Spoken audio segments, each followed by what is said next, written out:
the requirements of the initiation. All right. So to start with, the human body has an inherent ability to heal itself.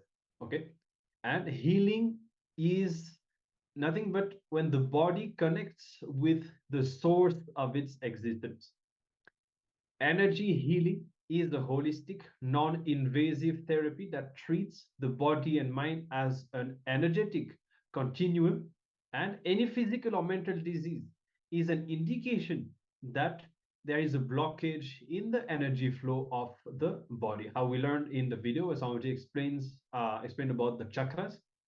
Any physical or mental disease that we have comes from a blockage in any of these chakras.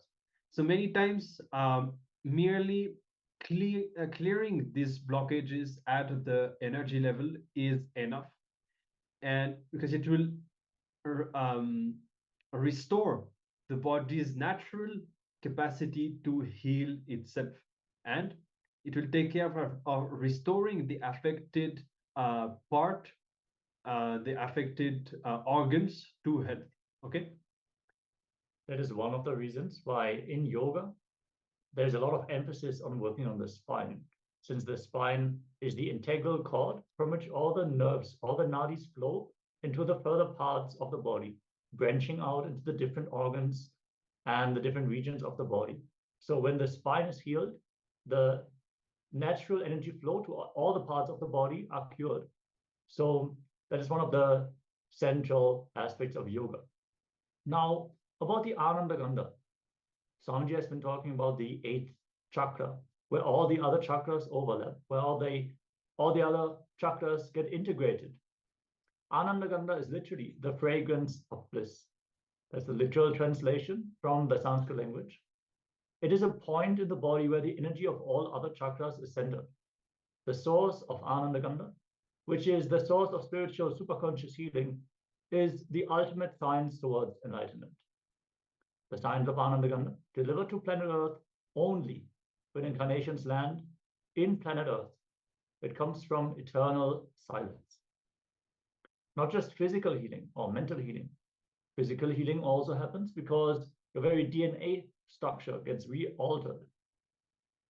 The main subtle energy channels of our body, the nadis, are the Ida, which runs on the left side of your spine, and Pingala, the right. The Sushumna is the central channel, which runs within the spinal cord itself. They correspond roughly to the sympathetic, parasympathetic, and the central nervous system. Since the nadis run in a curved path, they cross one another several times.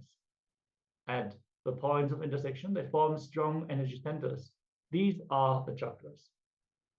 So the chakras are subtle energy powerhouses that are responsible for spinning and drawing the universal life force, the prana, into the body.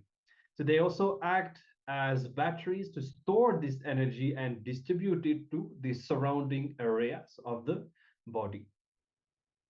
So the chakras have a very strong role that is not much explored, but they are directly connected to the state of health that we live in, both physically and consciously, how we exist. Now, the healer's initiation is straight away related to your enlightenment. It's not just about physical healing. There is a deep spiritual enlightenment dimension to it. And as we said before, there are 2 levels. The first is just healing yourself, and the second involves healing others as well. And there are more restrictions when you want to be performing the healing for other people. There are certain lifestyle changes that are required that you will need to follow if you want to heal other people. And we'll be explaining these as we continue in this session. Now, this spiritual healing is healing through cosmic energy. And this cosmic energy is intelligence. So this is different from energy as we know in various forms. For example, electric energy. In the Nityananda spiritual healing initiation, Swamiji initiates you to become a channel for the same divine cosmic energy that Swamiji himself embodies. So the superconscious energy, Swamiji's own superconscious energy will flow through you, through the healer, to the person who is receiving the healing. That is why actually when you perform the healing for somebody else, since you become a channel for the energy, that energy heals you as well, because it flows through your body to the other person. Now, who can receive energy? We can ask this question: who can receive it? Who can be a channel and who can receive the energy for being healed? The answer is simple: a person with an open heart and mind. There's no other requirement to receive energy. But who can give energy? Only one who has realized that he is energy can give energy. So the one who has experienced himself as something beyond the body and mind. This, only such a person is authorized or qualified to give energy. So even these few basic principles that we have learned, especially who can give, it really leads us to question whatever we knew, even for many of us who maybe we knew about like other kind of healing practices, energy healing, Reiki, and all that. Swamiji spoke about this in the video. The source is very important. It has to come from an enlightened source, and we'll be exploring this a bit more later. Now, as we said, when the energy passes through and overflows from the healer, the recipient receives it. And the stress is removed since the intelligent energies floods the body and mind. And the healer also benefits from this extra energy, and any stress in the healer's system is removed. So unlike, as we said, other methods, we may not name all of them necessarily. You don't need to have specific knowledge, identify particular points and move the energies through your mind or any such thing. The energy itself is intelligent. It is Swamiji's own superconscious, intelligent healing energy, and it knows what it has to do. When you become a channel, when that energy flows in the other person's body, it just knows what it has to do, where it has to go. So you don't need to do anything other than being a channel. Yes, this energy rejuvenates the whole being, and wherever there is imbalance, by its very intelligence, the imbalance is corrected, and disease does not exist anymore. Fundamentally, the disease can only happen when imbalance is present within the body. So the very source, the very origin of the disease is removed.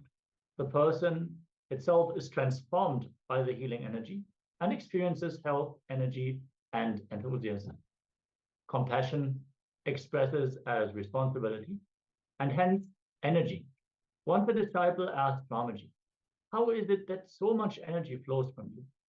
When you feel compassion towards others suffering, the whole thing takes the shape of responsibility and expresses itself as energy. That's all.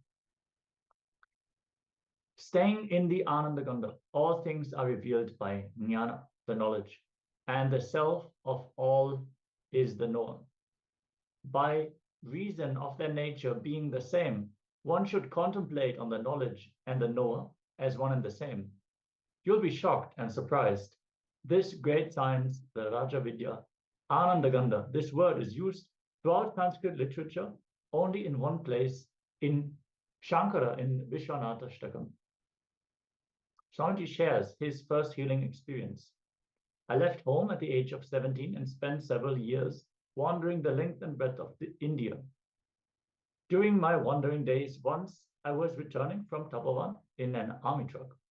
In those trucks, there would not be seats, only wooden planks tightened with bolts and nuts.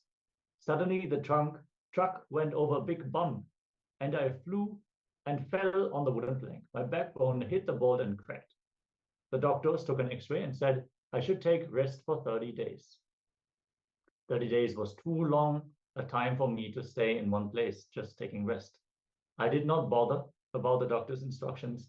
I did not take any treatment and just put my hands on the injured area. That's all. It got healed. That was when I realized the power of healing that our body carries in itself. So Swamiji further shares, after enlightenment, I was in a place called Nerur, which houses the Jiva Samadhi, the living energy field of enlightened master. It's called Sadashiva Brahmendra. And one of my teachers at the Polytechnic College where I studied came to meet me there. And she had heard about my healing powers.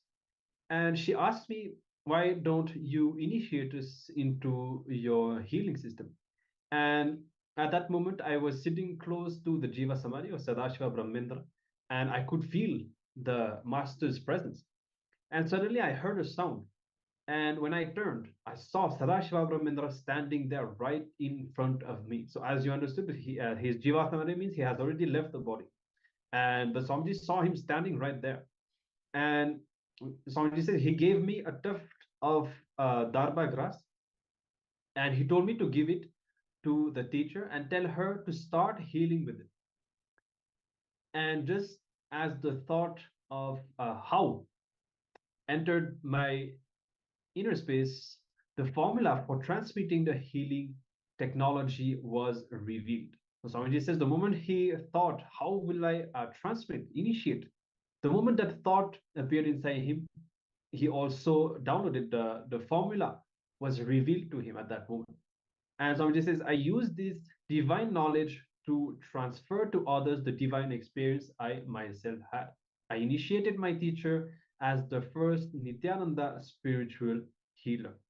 So this is the history of the unique, effective, and divine method of healing, the Nityananda spiritual healing, which that has sprung from the enlightened consciousness, from this enlightened master, Sadashiva Brahmendra, and from Swamiji, who is the incarnation of Paramashiva himself. This is the healing system that we are following, and that all of us will have the opportunity of being initiated into today.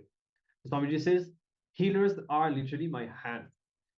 And Swamiji says, when I say I don't think I am talking about this 6 feet tall body. I'm talking about the whole Prapancha Shakti, the entire cosmos. That is what Swamiji says when Swamiji says, I feel the entire cosmos. So when I say that the same energy that is flowing in me will flow through you, it is not an assurance, it is a promise. All right. So be very clear that you will be able to experience that for yourself. You will become a pure channel for the entire cosmic energy to flow through your body and bestow this spiritual healing to others after this initiation. Yes, we are now going to enter into a small video where we have some scientific backing for all these energy sciences like the spiritual healing. So let us all get ready. We're going to listen to a professor who is sharing about the effects on the brain and the various aspects of that spiritual healing. Let's all sit straight with our head, neck, and spine in a straight line and listen in deeply.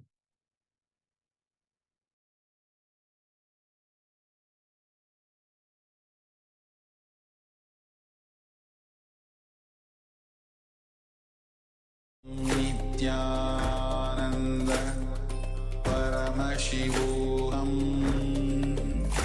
ॐ नित्यानन्द परमशिवोऽहम् ॐ नित्यानन्द परमशिवोऽहम् ॐ Nityanand. Yes, just give us a few moments as we are getting this video ready. Meanwhile, you can pen down the understandings that you have